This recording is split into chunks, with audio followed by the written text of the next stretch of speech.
আগে আসছিলাম হইলো ফুটপাতে, ও হলো রাজপথে। এটা তোর পুনর্বাসনের কাতারে পড়ে না, পরে সিটি কর্পোরেশনের রাস্তায় এটা করতে পারে না, এটার কোনো নিয়মই নেই। খোপের কি কোনো টেন্ডার করেছে? খোপটা কিভাবে দিচ্ছে আমাকে দয়া করে বলেন তো। আপনার ট্রেড লাইসেন্স এখানে কিভাবে দেবে? আপনাকে তো ট্যাক্স কিভাবে নেবে? আপনাকে আইডেন্টিফাই কিভাবে করবে? এখানে আছে 43 ইঞ্চি পাশে, আর আপনি এই পাশে আছে আপনার 57 ইঞ্চি ধরেন 60-এর মতনই। তো আমাদের একটা দোকান দরকার প্রায় 200-র বেশি সার্ভিস ও ফিচারে লেনদেনের সব বিকাশ অ্যাপে সম্ভব। নিম্নে 90 থেকে 70 ইঞ্চি। তো সেইখানে আছে আপনার 43 প্লাস মনে করেন 60 ইঞ্চি। এটা তো একটা দোকান দেওয়া সম্ভব না, এত ছোট জায়গায় আমি কীভাবে দোকান দিব? খোপের কি কোনো টেন্ডার করেছে? খোপটা কিভাবে দিচ্ছে আমাকে দয়া করে বলেন তো। কোনো নাম্বারিং টেন্ডারিং হয় নাই, আমাদের আইডি কার্ড জমা নিছে। তাহলে এই রাস্তাটা তো জনস্বার্থের, হ্যাঁ। এই রাস্তাটা আপনারা কেন? আমরা সরকার সিদ্ধান্ত নিয়ে আমাদের এখানে এই বসাইছে। ধরনের সিদ্ধান্ত ঠিক কিনা? এটা ঠিক না, আমরা তো চাই রাস্তা থাকতে চাই না। আপনার ট্রেড লাইসেন্স এখানে কিভাবে দেবে? আপনাকে তো ট্যাক্স কিভাবে নেবে? আপনাকে আইডেন্টিফাই কিভাবে করবে? এই রাস্তাটি এবং এই রাস্তাটি মানুষ তৈরি করা হয়েছে জনস্বার্থে, জনগণকে চলাচল করার জন্য। সেই জায়গাটা আপনাদেরকে বসিয়েছে, আমরা পথচারীরা বিব্রত হচ্ছি। আমরা গাড়ি নিয়ে যেতে পারি না, রিক্সা নিয়ে যেতে পারি না।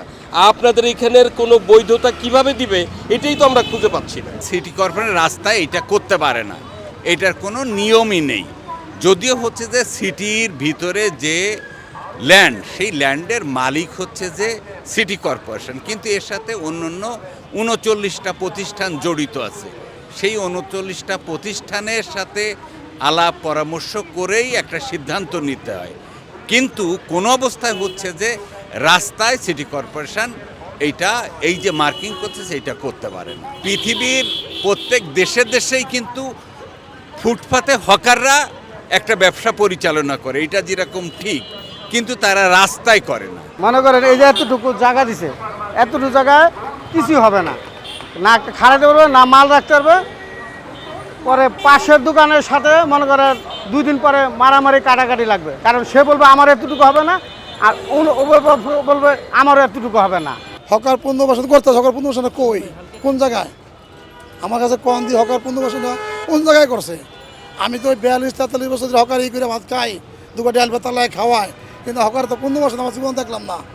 ওই সহজ যায় আহে হ্যাঁ করে পুনর্বাসন তো দেয়। তবে একটা কথা, মাননীয় প্রধানমন্ত্রী দেশ নায়ক তারেক রহমান গত 27শে মে বলছে যে হকারের উচ্ছেদ নয়, নতুন ব্যবস্থা চাই। তো নতুন ব্যবস্থা বলতে কি বোঝায়? নতুন ব্যবস্থা হলো পুনর্বাসন দিব। কেমনে পুনর্বাসন দিব?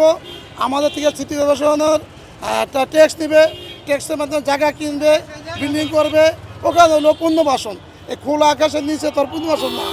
আগে আসছিলাম হইলো ফুটপাতে, ও হলো রাজপথে। এটা তোর পুনর্বাসনের কাতারে পড়ে না, পরে।